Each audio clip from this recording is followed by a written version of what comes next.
Hello and welcome to Daily News Simplified, an answer to what, why and how of the newspaper analysis from the UPSC perspective. Today we have taken up important news and articles from the Hindu newspaper. Topics which we are going to discuss today are displayed on your screen. Let's begin the discussion. Now we'll start our discussion with this article which appeared on page number 7 in the Hindu newspaper. Context of this article is that few days back, 10 personnel of the District Reserve Guard and a civilian driver were killed in a blast caused by an improvised explosive device planted by Maoists near Aranpur village in Dantewada, Chhattisgarh. This act of violence again brings back left-wing extremism into the limelight. And also, linkages between development and spread of extremism is important theme under GS paper 3. And it is quite a recurring theme as UPSC has been asking question based on the same. Like this question, based on Government of India's approach to counter the challenges posed by left-wing extremism came in year 2018. Then impact of non-implementation of the provisions of 5th schedule on the growth of left-wing extremism came in year 2013. So with this you can map that this theme is quite important. So let's understand more about it in our further discussion. So we'll start with what is left-wing extremism.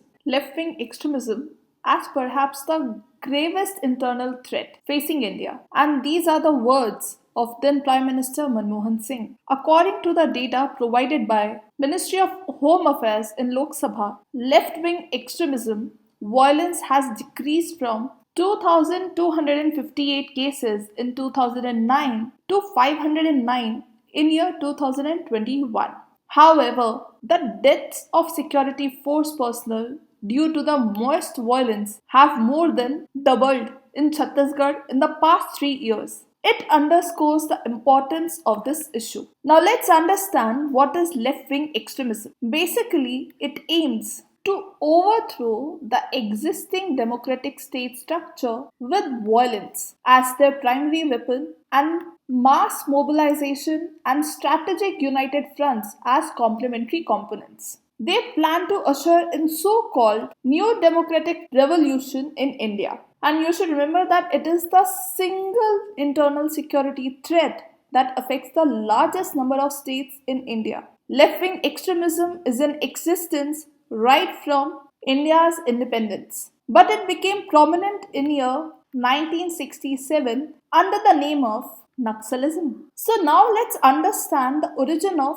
Naxalism. Now it all started when rebel cadres led by Charu Majumdar launched a peasants' uprising at Naxalbari in Darjeeling, West Bengal on 25th May 1967. This uprising is known as Naxalbari Uprising, and this was launched after a tribal youth who had a judicial order to plough his land was attacked by goons of local landlords. Now the term Naxal came from the name of the Naxalbari village. The movement spread beyond West Bengal and came to be known as Maoist movement since 2004 after the merger of various splinter groups into the CPI, Maoist. And this was followed by their increasing militarization and simultaneous acquisition of sophisticated firearms and ammunitions.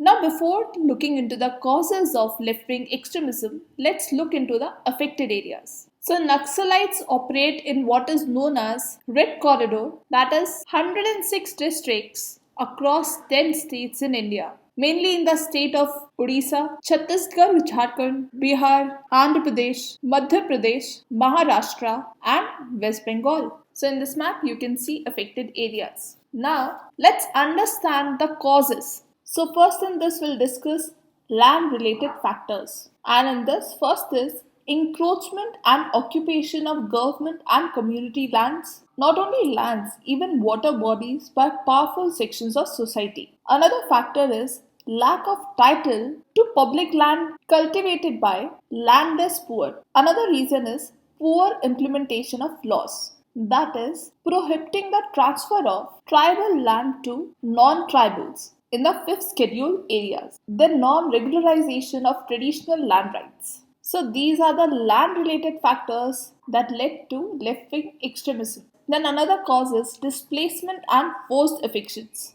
Now, evictions from lands traditionally used by tribals. For example, Forest Conservation Act 1980 has been used to target tribals who depend on forest produce for their living. Then displacement caused by irrigation, power projects without adequate arrangements for rehabilitation. Then large scale land acquisition for public purposes without appropriate compensation or rehabilitation. So this is all about displacement and forced evictions. Then next is livelihood related causes. In this, the most important one is lack of food security. How? Because there is a corruption in PDS system which is often non-functional. Then disruption of traditional occupations. Above that, lack of alternative work opportunities. Then deprivation of traditional rights in common property resources. The next is social exclusion. How? By continuing practice in some areas of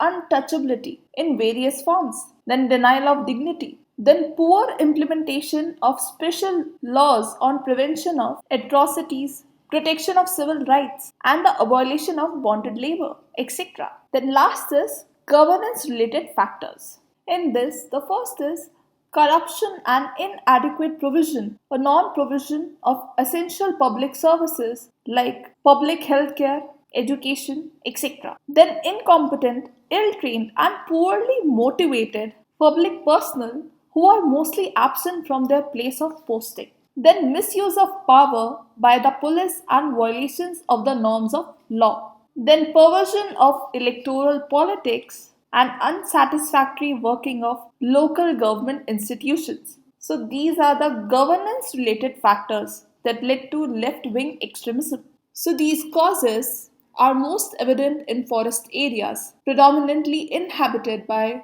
tribal populations, who thus become the main instruments and victims of left extremist violence. So now having seen the causes, let's look into the factors which sustain left-wing extremism. The first factor is funding for Naxalites. Now financial mobilization by Naxalites is in the form of extortion from local people and from contractors executing various projects in the affected area. Besides, funds are also raised through forest and mining operations. Also, extensive contractor, transporter, and extremist nexus and its links with illegal mining and collection of forest produce in the entire region affected by the left extremism yields a huge volume of funds for the extremists. Then second factor is an appealing ideology. As one constant feature of Naxal ideology has been built that all times it visualizes and propagates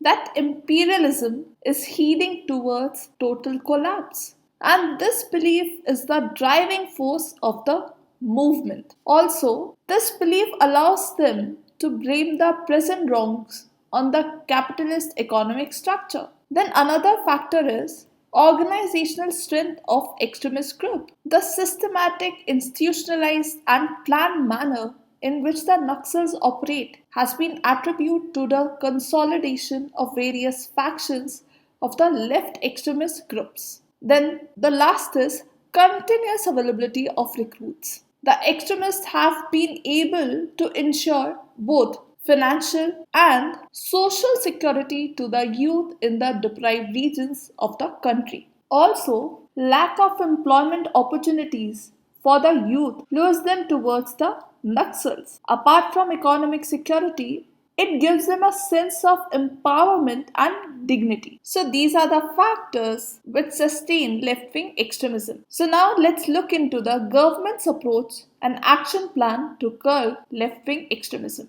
Now the government of India has adopted an integrated and holistic approach to deal with left-wing extremism by simultaneously addressing the areas of security, development, and promoting good governance. To achieve this, a national policy and action plan has been put in place that adopts a multi-pronged strategy in the areas of security, development, ensuring rights and entitlements of other traditional dwellers, tribals, etc., with focused attention on 106 districts in 10 states. The first in this is ban on CPI Maoist, because this organization is responsible for most incidents of violence or casualties. Then strengthening the intelligence mechanism. This includes intelligence sharing through multi-agency center at the center level and state multi-agency center at the state level on 24/7 basis. Then better interstate coordination, because the problem of Maoist is spread various states.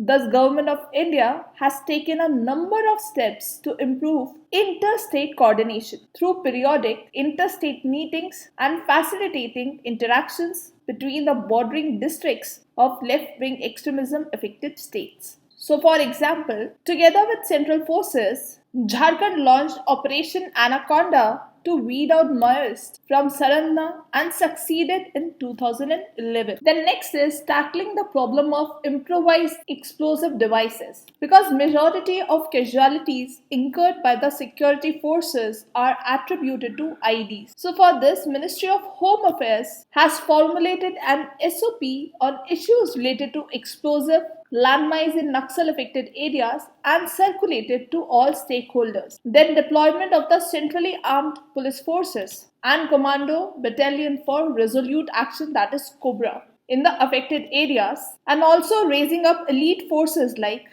Greyhounds. Then India Reserve or Specialized India Reserve Battalion. The left-wing extremism affected states have been sanctioned India Reserve battalions, mainly to strengthen security apparatus at their level. Then next is, government has approved namely road connectivity projects for left-wing affected areas to improve rural road connectivity in the worst affected districts. For example, 11 key road projects were finished by 2018 connecting Sukma, Bijapur, Jagdalpur districts. The next is left-wing extremism mobile tower project to address connectivity issues. And under this, Bulto radio initiative in Chhattisgarh enables the rural public to use their ordinary mobile handsets to make their point in their own language and to record their songs on the internet. These are converted to internet-based radio programs and transmitted to all Gram Panchayats that have broadband facilities. Then financial grants are allocated to CAPFs to undertake civic action program. Then surrender and rehabilitation policy. In this, rehabilitation package includes an immediate grant of rupees 2.5 lakh for high-ranked left-wing extremism cadres and 1.5 for the middle, to be kept in their names as fixed deposits which may be withdrawn after completion of 3 years subject to good behavior. And then the most important one, the solution to the left-wing extremism is not possible with any silver bullet. For this, short-term, medium-term and long-term policies need to be formulated at different levels. Thus, Samadhan strategy is quite helpful. Here, S stands for smart leadership, A for aggressive strategy, M motivation and training, A for actionable intelligence, D for dashboard-based key performance indicators and key result areas, H for harnessing technology, A for action plan for each theatre, and N for no access to financing. Also, government has taken various development related measures like Pradhan Mantri Gram Sadak Yojana, Manrega, Sarva Shiksha Abhiyan, etc. So now let's further understand what are the other measures need to be taken to address this issue. So to tackle this problem, the first solution is to generate more employment. See, there is need to create more employment in left-wing extremism affected areas. For example, rubber cultivation initiative in Andhra Pradesh has been successful in providing Maoists with livelihood and income opportunities where they surrender arms. The next is dialogue between the Naxal leaders and government officials can be an option to work out a solution. The next is rehabilitation and resettlement. See, without making any arrangement for the resettlement of the displaced individuals, like the areas mining grounds, irrigation areas, factories, all these have simply made matter worse for the poor. So what is required is rehabilitation and resettlement. Also, the rehabilitation of the impacted population need to receive more attention. The next is marginalization of weaker sections. See what happened? Ruling class continues to discriminate against the lower classes, scheduled castes and scheduled tribes. So what happened? These marginalized groups don't enjoy equal participation in casting and contesting politically, making them soft targets of Naxals. The next is modernization of police forces. Central government must inroads into these disturbed states with their agencies well equipped with modern artillery and assist the usually poor equipped agencies of the state. Meanwhile, all states should modernize their police force. Then implementation of law. So there is always a need of effective implementation of Scheduled Tribes and Other Traditional Forest Dwellers Act 2006. So in last, we have seen that left extremism feeds on persistent and serious shortcomings in the domain of general and development administration, resulting in the failure of the government to address the needs of the poor in areas pertaining to land, food, water, personal security, equity, ethnic cultural identity. However, in a democracy that provides appropriate forums for grievance redress, an ideology founded on violence and annihilation is certain to fail. So, through a holistic approach focusing on development and security related interventions, the left wing extremism problem can be successfully tackled. Now, our next discussion is based on this article which appeared on page number 8 in the Hindu newspaper. Context of this article is that despite the rise of substandard drugs, India still lacks a national law on recalling drugs, as India has never witnessed domestic or foreign pharmaceutical companies recall substandard or mislabeled drugs in India. Now, as you know, that government policies and interventions with respect to health is quite important under GS paper 2. So in this discussion, we will look into different aspects related to drug recall. So first, we should understand what is drug recall. See, recall is an action taken to withdraw, remove the drugs from distribution or use, including corrective action for which deficiencies are reported in quality, efficacy, or safety. So now come to the second aspect, that is there a drug recall law in India? See, India has been mulling the creation of a mandatory recall law for substandard drugs that have failed to meet quality parameters since 1976. And yet, no law exists that mandates such medicine be removed from the market to this day. So there is no mandatory law to recall drugs. Also, the consequences when substandard drugs are not recalled, like people including children, are almost certainly dying or suffering from adverse health events, because substandard drugs are not swiftly removed from the market. You people must have heard about WHO recalled India manufactured cold syrup that could have caused 66 deaths in Gambia. So this is all about drug recall. Now let's understand issues plaguing India's pharmaceutical industry and the drug regulatory mechanism. The first in this is weak regulatory framework. How? Because India's drug regulatory system is fragmented. Why? Because each state is having its own drug regulator.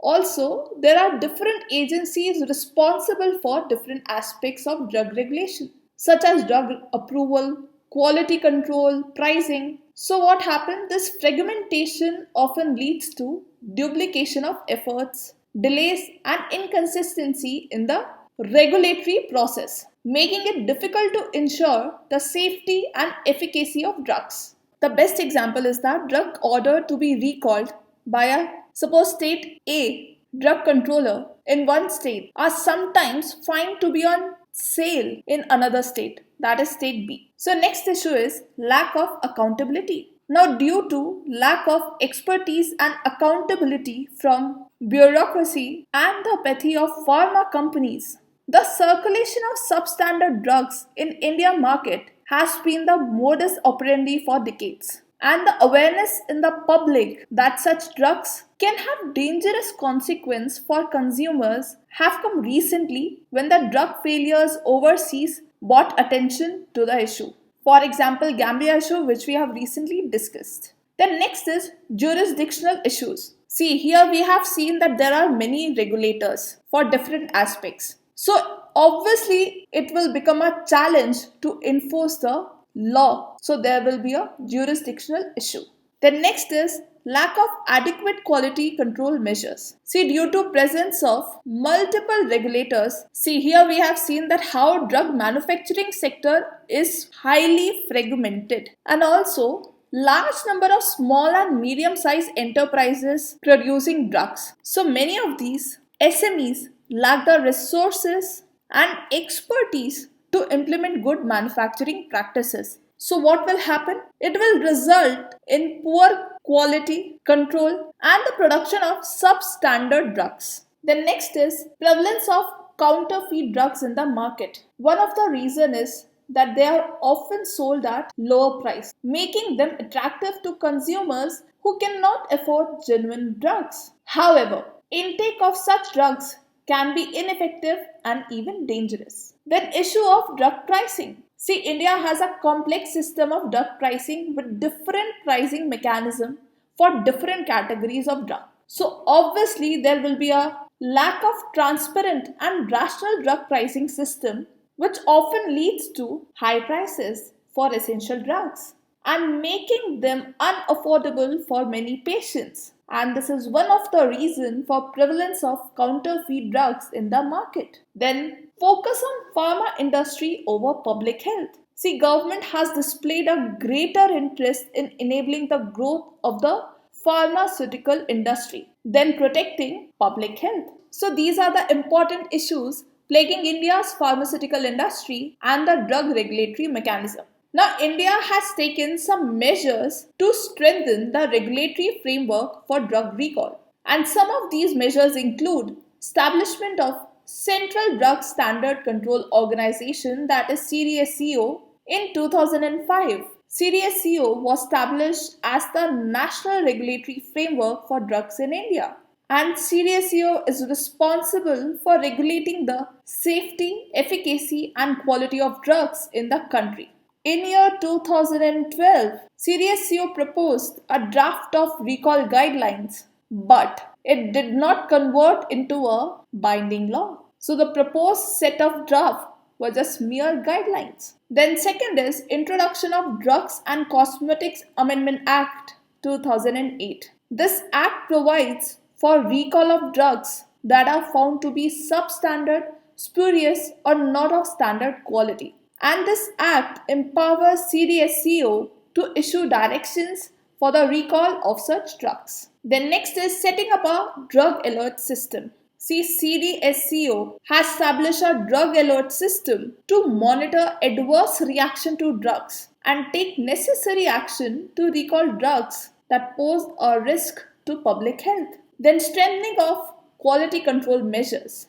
And for this, CDSCO has issued guidelines on good manufacturing practices for drugs, and drugs manufacturers are required to comply with these guidelines. Then collaboration with international regulatory bodies, and for this CDSCO has signed several memorandum of understanding with international regulatory bodies to strengthen the regulatory framework for drugs. And these MOUs provide for cooperation in areas such as information sharing, training, capacity building, etc. Now, having seen the issues plaguing India pharmaceutical industry and the initiatives taken by government, now having seen the issues plaguing India pharmaceutical sector and government initiatives. So now let's see different aspects of multifaceted approach that Indian pharmaceutical industry and drug regulator mechanism require to address given challenges. First in this is to strengthen regulatory enforcement. And for this,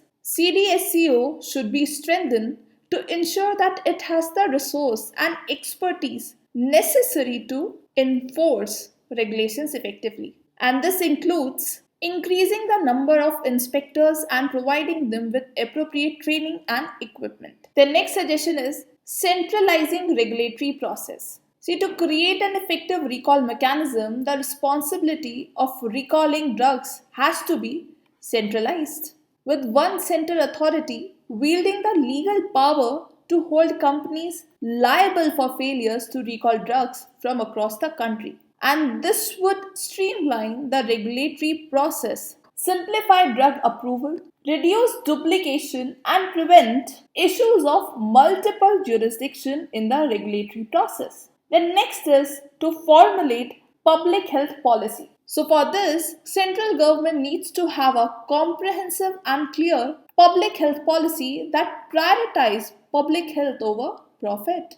Then improve quality control measures. For this, government should take measures to improve quality control measures like rigorous implementation of good manufacturing practice guidelines. Then providing technical support to small and medium sized enterprises to help them comply with GMP guidelines and strengthening the quality control infrastructure. Then increase transparency and accountability. See, drug regulatory system needs to be more transparent and accountable to the public. And this includes making information on drug approval and recall process more readily available to the public and ensuring that regulatory decisions are based on sound scientific evidence. Then to strengthen international cooperation, to share information and best practices and to learn from the experience of other countries.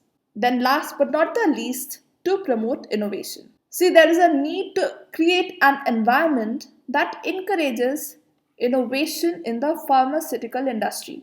And this includes providing incentives for research and development, promoting collaboration between industry and academia, and supporting the development of new technologies. So these are few futuristic solutions that India's pharmaceutical industry and drug regulatory mechanism require to address the above given challenges. Now, next discussion is based on this article which appeared on page number 11 in the Hindu newspaper. Context of this article is that violent clashes and deaths followed in the days after a single judge bench of the Manipur High Court directed that the state government shall consider the case of the petitioners for inclusion of the Meitei community in the scheduled tribe list expeditiously. Now, Chief Justice of India asked why a 23-year-old constitution bench judgment, which clearly held that no court or state had the power to add, subtract, or modify the scheduled tribe list, was not shown to the Manipur High Court. Because here Manipur High Court is directing the state government. But according to the 23-year-old judgment, no court or state had the power. Also, Chief Justice of India, Chandrachud, orally said that a High Court does not have the power to direct changes to the scheduled tribe list, as it is a president power to designate that a scheduled caste or scheduled tribe. Now, in tracing the relevance of this topic with respect to your UPSC examination, you will find that the topic of separation of power and issues and mechanism pertaining to vulnerable sections has been clearly mentioned under GS paper 2. So here in this discussion, we will try to understand order of the Constitution Bench of the year 2000.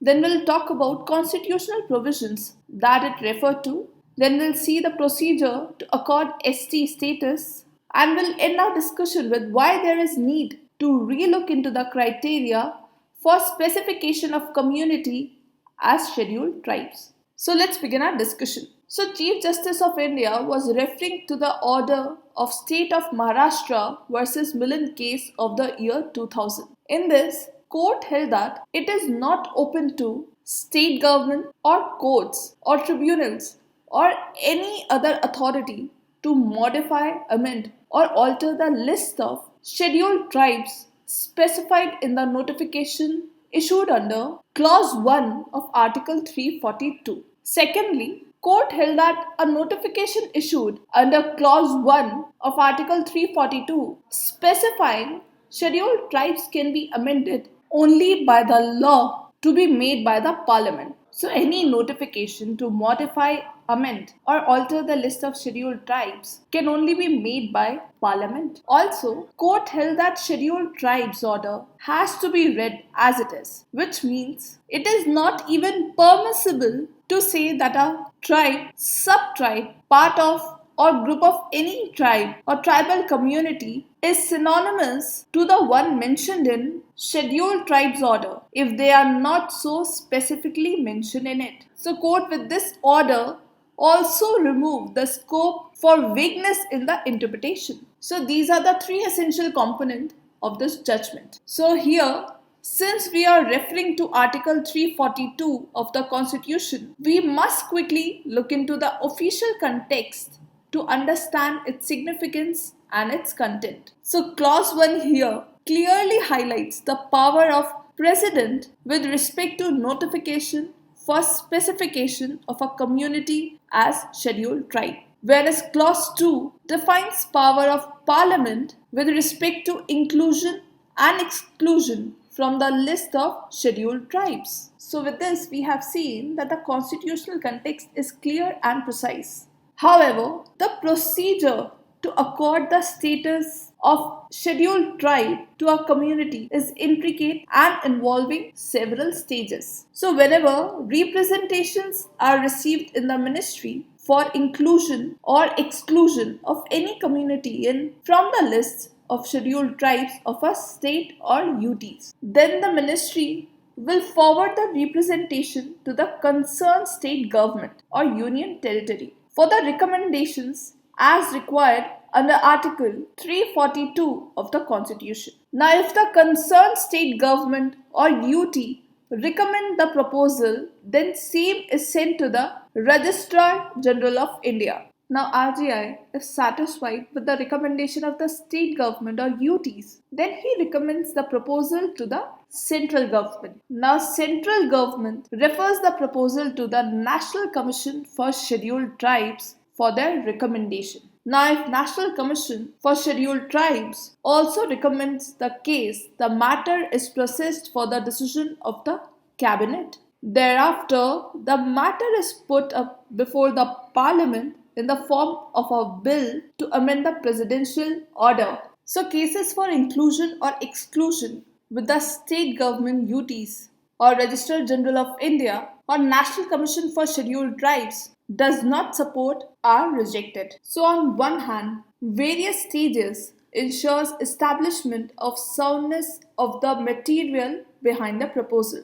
However, on the other hand, it delays the process and rejection at any stage of the proposal altogether. So with this, you can understand that procedural complexity is not the only issue. Larger issue lies in the criteria itself, which is being followed to accord the status of scheduled tribes. The existing criteria followed by the government for specification of a community as scheduled tribe is defined by Local Community 1965, and the criteria are as follows. The first one is indications of primitive traits. Second is distinctive culture. Third is geographical isolation. Fourth is shyness of contact with the community at large. And the last is backwardness. Now these criteria seems fine and relatable. However, there is need for changes in the existing criteria. Why? Because distinctive culture over the period of time, especially after independence, the tribal communities have been undergoing the process of transition and acculturation due to the impacts of climate change, modernization and globalization. So tribes do show some distinctness in their culture, but the regional variations cannot be ruled out due to the acculturation influence of adjoining population. Also, most of the tribes got converted to mainstream religion like Hinduism, Christianity, etc. So this criteria is not so relevant in today's world. Another issue is with respect to geographical isolation. Now, migrations in India were frequent for political, economic and ecological reasons. Even the most isolated groups were part of a wider network of economic relations. So there are only few tribes which are totally isolated, like Jarawa, Sentinelese in Andaman and Nicobar Islands. Also, the term primitive has been challenged as a value-loaded term, indicating condescending attitude by the outsiders. And you should remember that so-called primitivity is a stage in the evolution of a community through which all communities have passed or passing. So tribals themselves listen to be called as primitive. So if these outdated criteria are still going to be adopted, there may be hardly few communities to qualify for scheduled tribe status. And many of the existing scheduled tribe communities will lose their scheduled tribe status. Hence, there emerges the need to revisit the existing criteria in order that apparent historical injustice can be addressed in a practical and contextual manner. A more flexible criteria should be adopted for this purpose, rather than following a rigid and dogmatic approach. So the following criteria points are proposed for consideration by the National Commission for Scheduled Tribe and have to be looked at from a holistic perspective rather than as isolated criteria. The first in this is common community name for group identity, or may have different names as subtribes, synonyms variation, or the names by which they identify themselves and the names by which their neighbor call them. Second, distinct language or dialect, which may or may not exist today because communities may be bilingual speaking own language among themselves and local or regional language to communicate with others. Then presence of a core culture relating to life cycle, songs, dances, paintings, etc. Then next is endogamy or marital relation primarily within their own community and with other scheduled tribe. Then autonomous religious beliefs and practices where the traditional magical religious functionaries are from the community, though practicing Hindu way of life would not be a bar. Then traditional institutions of social control relatively intact. Then low level of techno economy that is simple, less diversified, simple exchange of goods and services, mutual interdependency. Then last is relative socio-economic and educational backwardness. So these are the proposed criteria for inclusion of our new communities in the scheduled tribe list. That's all for today. Stay tuned for more such updates.